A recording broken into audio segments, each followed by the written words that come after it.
Hi, how you doing? On a scale of this just Minecraft and what the hell's going on? Wynncraft lands itself right in the middle as its own game, removing everything you know about Minecraft and instead using it as a game engine for their own custom experience. But is this server worth your time? My name is Looney, and this video is my honest review of Wynncraft. Hey guys, today we are going to be live reacting to this video. What is Wynncraft? It's Wynncraft. Wynncraft! Wcraft! Yeah! Start the video. Wynncraft is a Minecraft server that flips the game on its head by creating a completely custom MMORPG experience. Join thousands of other online players in exploring this dynamic world filled with all sorts of quests, dungeons, a large open world. Oh my god, bro. Oh, hell no. Look, okay, how else am I supposed to describe it? Wynncraft is a faithful RPG experience in Minecraft. That's like their thing, and it's been their thing for more than 10 years. This server goes way back. But wait, can't that be a problem? 10 years is a long time, so some content is bound to feel outdated, right?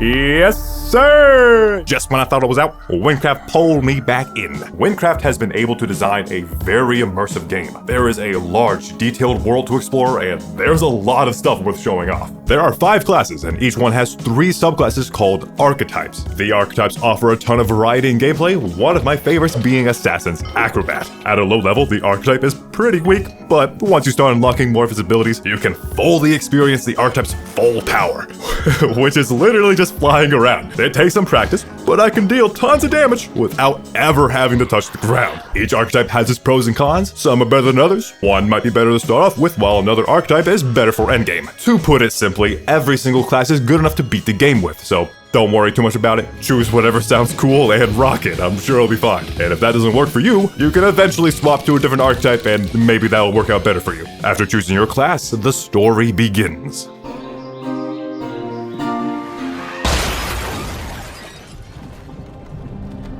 Hey, you. Finally awake.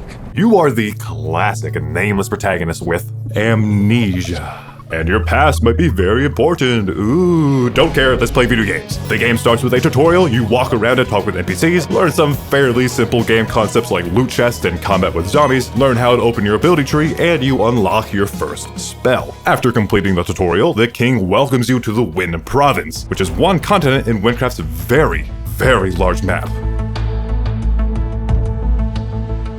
Our buddy Tassim joins us for the first quest and the ball starts rolling from there. You unlock your first raid around level 60, which is difficult party content, rewarding class upgrades in the form of stat boosts and these new ability upgrades called aspects. Wynncraft has a pretty deep item system, which can get confusing at times, but it enables a really interesting class build scene. There's no one build beats all here, although a meta definitely exists for the tryhards who are trying to maximize their damage. You got the many different forms of spell spam with their different spell combos and ability complexities, or some melee builds where you can either boost the heck out of your attack speed for constant DPS, or use a super slow melee build that attacks once every 2 seconds for a huge chunk of damage. Lord have mercy. Wynncraft's progression is fairly streamlined. The difficulty is fair enough that anyone can play the game without having to worry about all that complicated stuff and make it to the highest level. The complexities are for the endgame players who wish to stick around, and if you're really struggling with a build, the tried and true morph set exists to make your life that much easier the whole way through. The last thing I definitely need to mention is how enjoyable incredible the quests in Windcraft can be. The themes can range from silly to serious, sailing the seas or flying in the sky, aesthetic or terrifying. Some quests are absolutely insane. I believe Windcraft is one of the greatest experiences Minecraft has to offer, and I hope you give it a try. Whoa, hold up, we ain't done here. One of the best experiences in Minecraft is truly something I believe in, but there's more to it. I need to make sure you don't go in with the wrong expectations. The first experience in Windcraft is gold. Learning things on your own, completing difficult quests, defeating all the bosses. Your first time around Windcraft will be the best time you spend on the server, and everything after that is chasing that high in nostalgia, wishing to yourself that you could again experience it for the first time.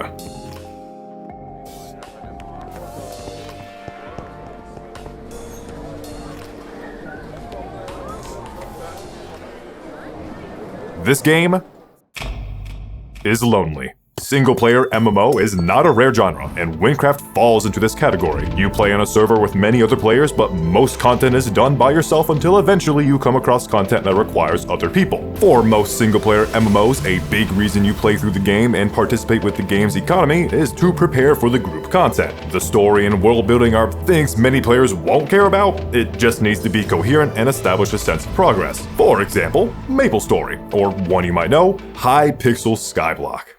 Skyblock is funny. It's so shamelessly built for player attention, with the game just being a variety of different overextended grinds. And Skyblock has dungeons! For a lot of players, me included, this is the only reason to play Skyblock, other than experiencing my beloved Rift. The rest of the game just exists to keep you logged in longer, and leveling skills makes the player stronger for the content they actually care about. The grind just needs to be passable, not depressing. But Windcraft doesn't have this. Windcraft has no proper piece of content worth working your way towards. Instead, endgame things just exist to keep you busy, even though lots of stuff has the potential to be really cool. But they all fall short due to being ignored, like Guild Wars, or they simply don't have the necessary competitive depth and are just grinds that you do on repeat for the sake of doing them. Windcraft has been making an attempt to solve their endgame problem with the introduction of loot run camps and the raid revamp, increasing the variety of endgame grinds available to players and making them more accessible. But this isn't a full solution. Instead, the game's replayability is found in its very different classes and build variety. The truth is, my channel started off as silly build showcases, and for some reason, they got views. I started getting cinematic with these, it's hilarious. But the build scene suffers from an unfortunate item system. It has been visually unupdated despite an obvious possible solution. The item designers are limited by a lack of developer time, and for the sake of build variety, items keep being nerfed. It's just a shame that this complex item system is so hard to learn for new players, and naturally, it's hard to come across anything better than Morph Set. There's no reason to bother with building until you reach the endgame, and you're pretty much forced to look for builds online if you want anything genuinely good. Not like there's much content to use builds in anyway, which brings us around right back to where we started. Maybe they'll add more content? But within like a month, people finished all the quests on Gavel, and they started complaining again that they wanted more quests. I was thinking, Jesus, we just like more than doubled the amount of quests in the game, and they're already asking for more. What exactly is going on?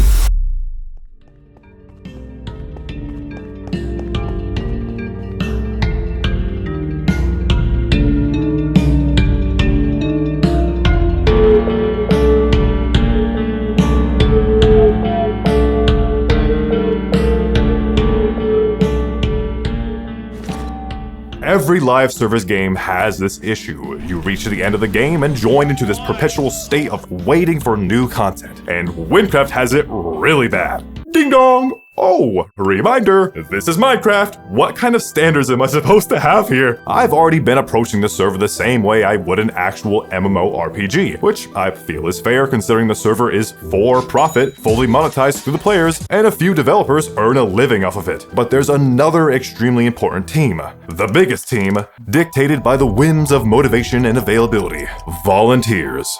Most content you will see in-game is made by volunteers. The incredibly large world, quests, mobs, bosses, items, lore. It's pretty damn impressive the amount of work these players have put in to get the server to this point, and most of it for nothing other than being part of Windcraft's development.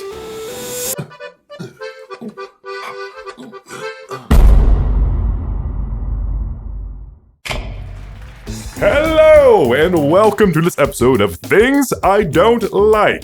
Out of these options, which is the worst? A. Mob grinding. B. Professions. And C. World bosses. Well, it's obviously not world, it's all of them. Hear me out. Oh lord, mob grinding. The easiest way to pad out content in every single MMORPG ever. I think this is really funny. Mob grinding is one of the most MMO parts of Windcraft, so there you go. Inherently, there isn't a problem with mob grinding. In Windcraft, at least, it's just another way of grinding XP for a level up. If it wasn't for the fact that it completely ruins game progression, you can blast yourself to max level in several hours from a new profile if you really wanted to, taking the piss out of the game and skipping everything the developers put their time into. It's too strong! Or are the other options just not rewarding enough? It's especially around this midpoint in the game where quests clearly start to slow down, they take longer for less reward, and your progress comes to a crawl. And it's not like these quests are all created equal. Some are bangers, and some are stinkers. You end up fighting your way through mid-content, get pretty much nothing for it, get bored of quests because they no longer feel worth it, and then make 10 times more progress after joining a mob grinding party. It especially sucks when you make a second class and the best option you have to reach max level is one of the most boring, low-effort things in the game, and by this point you already know quests just aren't worth doing, so why bother doing them a second time? And it's not like I want mob grinding nerfed, I just want the other options to either be more rewarding or more accessible. Caves were turned into official content, granting XP upon first completion, so that's pretty cool. Dungeons are cool pieces of content that no longer require a quest to enter. Raids give XP now, and I think that's a huge step forward, especially with this new major update. All players have a reason to participate with every available raid. Raids being updated is undoubtedly one of the best changes in the last couple years. Now it's time to talk about the thing I hate most about Windcraft. I can't believe I have to even admit professions exist in this game. Before I keep hating, I do have to point out that the item team has done an amazing job on the crafting ingredients. Rare mobs are also a great feature that add to the economy and make exploration cooler. World events drop rare ingredients, so it's not too hard to get them as an Iron Man. All in all, great feature. The horrible part is the requirement needed to use them. Introducing the worst grind Windcraft has to offer. Professions in Windcraft are split between gathering and crafting, with gathering being the main offender. This is what it looks like.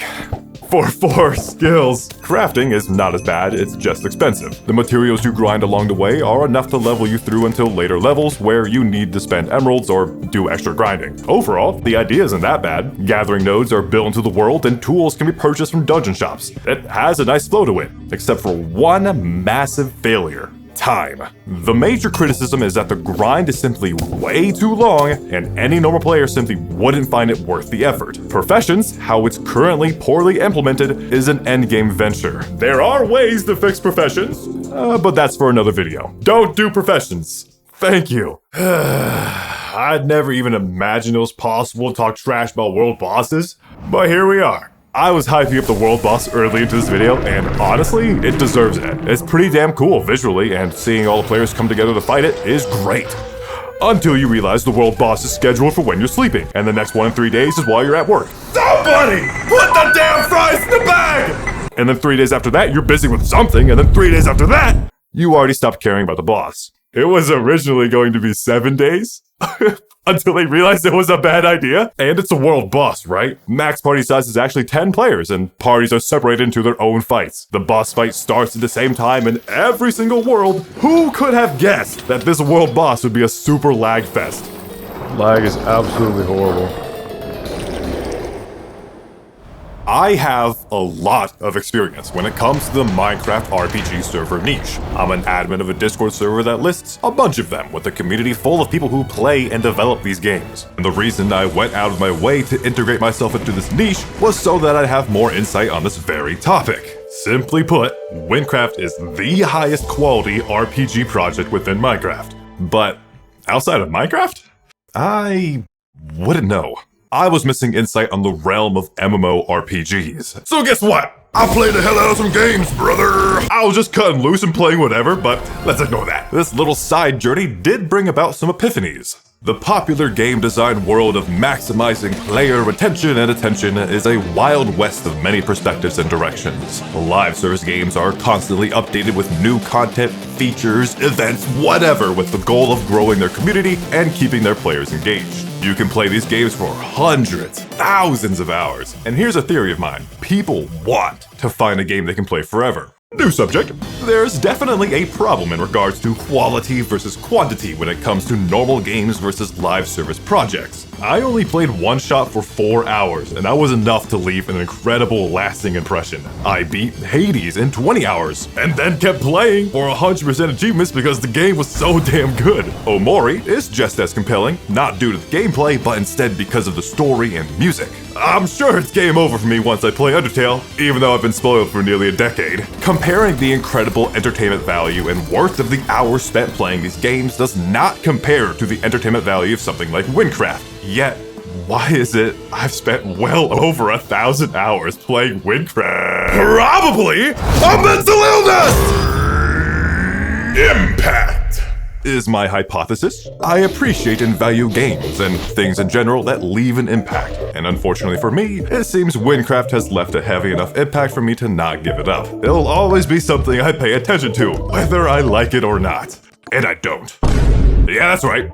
I don't like it. Let's talk about how Windcraft sucks. I personally place a lot of value on the first playthrough, since the quests honestly are great the first time around, and secondary playthroughs to check out different classes don't suck, especially with powerful methods like mob grinding parties existing. Plus, there are profile challenges that change up how a player approaches the game. The Iron Man mode is especially good.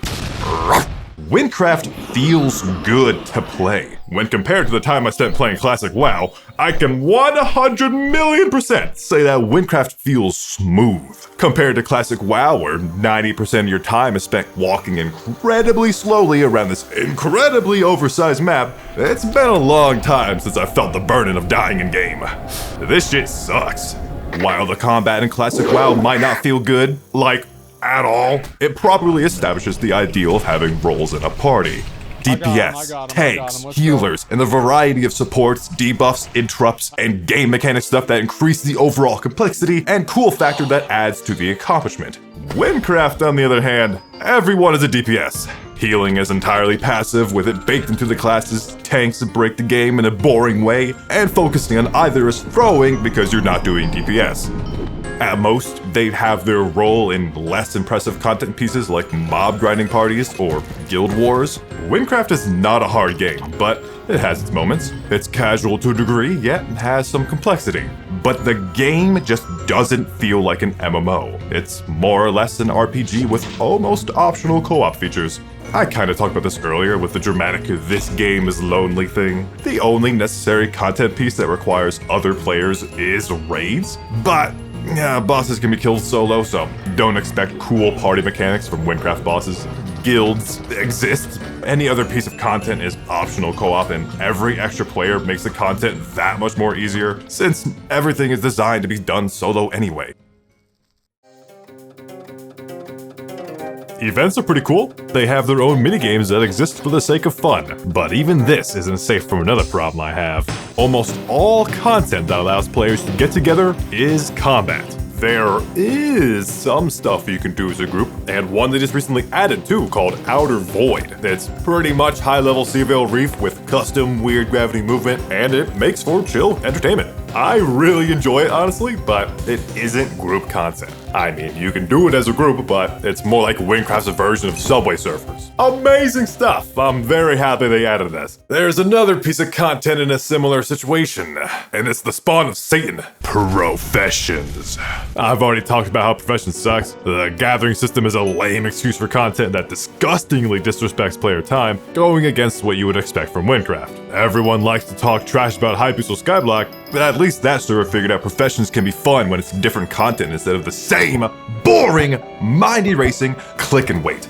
The entire grind aspect of Professions needs a revamp. Something with more depth that encourages grouping together, but without forcing it. Y'all saw how that web fishing game got popular? Genius simplicity. A game that doesn't demand your attention, with just enough stuff going on that you can still take it easy and chat. It's stuff like this that makes for excellent side content in MMOs. But maybe there's a reason the game has limited group activities. Back-end performance and server costs make things much harder to run than you would expect from a billion-dollar game. But now the ghosts mechanic is a genius solution. Let me explain. Minecraft as a game engine sucks, and Windcraft is trying to do something ambitious with it anyways. You can't just dump tons of money into one server and pray that it hosts 1,000 players. No, that's a guaranteed disaster. Instead, server developers have to split the load throughout a collection of servers. Hello, I am on this island. Say hi, Slouch. They're shy. Come, boy, come. Stand right here. If I take this teleport pad, you'll notice that Slouch is not over there anymore. They didn't move, they're definitely still standing there. The reason is, we're on a completely different server. In order for things to not crash and burn, servers like Hypixel Skyblock handle their server load through having different areas hosted on their own individual servers, and they still manipulate packets in certain heavy areas just to be safe. But Windcraft? Windcraft is dedicated to creating an immersive open world. Despite having more than 1,000 players on, I can fly from one corner all the way to the other without any loading time or swapping servers. Entering dungeons, fighting boss altars, loot runs, still on the same world, the same server, and there's like 50 other people in this world doing their own thing too. It's pretty wild. Until you think about it again and go, oh wait, only 50 people in this huge world? A genuine open world experience, but at the cost of rarely coming across another player in the wild. This sucks! Which is why they added ghosts. One server may not be able to send hundreds of player data, but it can sure handle literally only their player model. This feature connects all the players on the server together, making for one of the best MMORPG features this server has. Talk about a boost in server performance! It does add the ability to converse with people across the server, though you're likely going to be ignored because you can still see players who have this feature turned off. Turned off because it makes things way too laggy when in towns or at events like Annihilation. And this limitation might explain why Windcraft doesn't emphasize this next thing that I found important when playing classic WoW: a super hub city. Deathless pulls this off to a degree, as it is used for events, and the Annihilation Ward event has players passing through the city. But other than its good location, it's fairly lacking, which is why most endgame players find themselves chilling in the gloomy and not so good looking Lutho with these annoying ass creatures that make these horrible sounds. Deathless could serve a bigger purpose than it currently does. Stormwind is a popular place for players to chill, and a big part of that might simply be the long world buff that drops there from time to time. Why not have Annihilation, upon its death, drop a huge buff for all players nearby Deathless? There's all sorts of ideas to make Deathless a more lively place. There could be an instrument skill with its own minigame and level scaling and different music pieces unlocked through various methods that grant bonus stats for 20 or 30 minutes, like seen in New World. Or, ignoring stat bonuses, Deathless could be home to a veterans club where only high-level players can enter. There could be simple minigames with optional bets, guild recruitment posters, and a bartender, meaning Deathless would finally have high-level health and stat potions alongside unique drinks with no real benefits. The Veterans Club could also host a dojo for players to discuss builds and playtest different ability trees without having to reset every time. The dojo would also be how you unlock and create presets, if that ever becomes a feature. Off topic, make it so housing islands can dynamically become their own world after a certain number of players join, so that streamers and guilds can host big events again. Except this time, without breaking the game like I did. There's no shortage of ideas, but reality check, there's not much going on here for now. The whole goal here is creating natural avenues to socialize or express yourself. Some might not be popular, but I know for sure some things would pop off. Every single other game has a slash dance, and now that Windcraft seems to be pulling out the player model animation card, I can only hope for the best. Everyone would have access to the command, but donor ranks would have even more options, which is also something I wanted to talk about. Monetization. Money? Minecraft servers cost $1 bajillion to run when you reach the scale, and Windcraft manages this problem with a fair degree of finesse. It's not pay to win like Hypixel Skyblock, 1 stack elite per hour. Well, here's how to get way more than that. You get a job. Some average barista at Starbucks is making $12.28 per hour. Great. That's enough for 2 Silver Bull shares. Holy shit. Not as much, at least. Windcraft offers a fair few things. A bestseller would have to be the bombs, which buff all players in your world with great stuff like double XP, and of course, profession bombs are the only way that content is ever worth doing. Player ranks are permanent purchases with some nice benefits, and the champion rank has the most obvious benefits by far, especially if you have any interest in new professions. Wait a second. I feel like I'm discovering why professions are the way they are. What even is the price? Hero rank is also pretty good, but I feel like all of them should just have access to free monthly shout bombs. And hear me out, it's tactical, okay? This server's shout chat is already horrendous. What's wrong with a bit more? While you're at it, make it so media rank gets an infinite shout coupon. I'm media rank, by the way. If you compare Windcraft's monetization to other Minecraft servers, you wouldn't think too much of it. But what if you compared it to mainstream MMOs? Big time MMOs can range from understandable to extremely bad. Korean MMOs are notorious for having the most pay-to-win shenanigans, and honestly, not a problem for them. They like it apparently. You got subscription models, expansions, microtransactions for cosmetics or premium currencies. If you look at it for a second, you'll notice something pretty weird that Windcraft does that these big games don't do. Windcraft lets the player experience the entire game for free. You don't gotta spend a single dollar in order to see all of Windcraft's content, other than owning Minecraft in the first place. And that gives it some points. And don't forget, the game's still updating. Remember earlier when I complained about how Annihilation is laggy? Well, speak of the devil, they updated their damn game after I edited that part of the video. Almost made me look stupid, huh, Windcraft? Not gonna happen. The structure of the whole Annihilation World event boss thing should just be replaced with the raid structure you can only complete once a week. But I digress. The server's performance has been further optimized, and I always find those sort of patch notes exciting to read. This entire video has obviously been a little rough on Windcraft, but it's for a good reason. I'm cheering for this whole niche, and even if I'm not the most diehard fan of Windcraft, I want this game to be good. And after all, I need this server to pop off if I'm gonna have any chance to become famous. And in conclusion, if you're looking for an RPG experience in Minecraft, you should give this server a shot. Players across the world can play without bad ping causing too many problems. I think most players can get 100 or more hours of entertainment before calling it quits, unless you rush. In that case, I hope you're a big fan of loot runs and raids. Okay, let's dance!